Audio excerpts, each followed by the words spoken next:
Stop calling the Palestinian hostages prisoners because they're not prisoners, they're hostages. I'm John Yang. Tonight, 13 more Israeli hostages held by Hamas and 4 foreign nationals have been freed after frantic negotiations resolved a last-minute snag. Hamas complaints that Israel wasn't delivering all the aid to Gaza that it had promised, threatened not just this second round of hostage release, but the pause in fighting as well. Egyptian and Qatari officials were involved in resolving the problem, and that now clears the way for more happy reunions like yesterday's.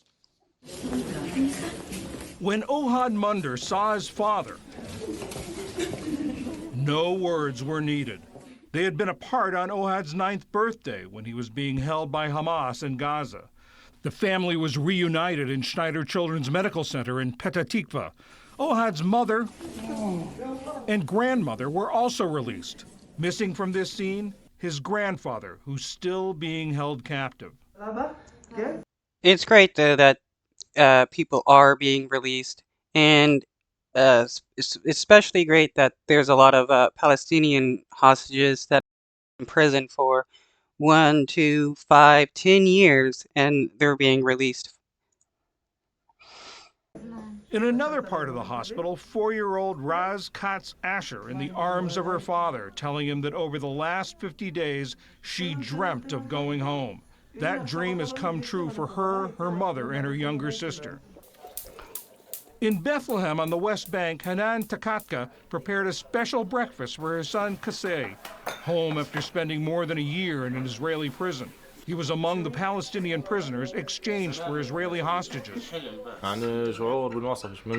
It's an indescribable feeling. Thank God I am with my family and with my mother and father. This means the world to me. They call him a prisoner, but if you're not charged with anything, how are you a prisoner? You're a hostage. In Rafah, in southern Gaza, residents used the pause in fighting to line up for gas. In the Jabalia refugee camp in northern Gaza, residents survey the damage from weeks of fighting. What can I say? What do I tell you? Their homes are destroyed. Those who didn't have their homes destroyed lost their children. But the peace is...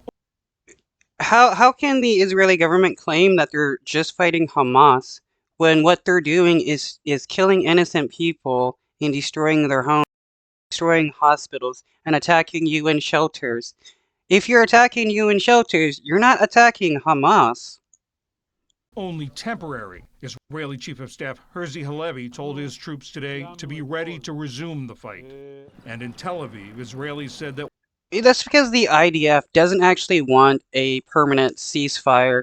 They're hoping to be able to complete their genocide because like every single IDF member has become a fascist. while they were happy some hostages had been released, the job won't be done until they're all home. Shahar Moore is related to the Munder family. Each and every one here is a complete world in itself. You know, that there's so many people, there's so many life stories involved here.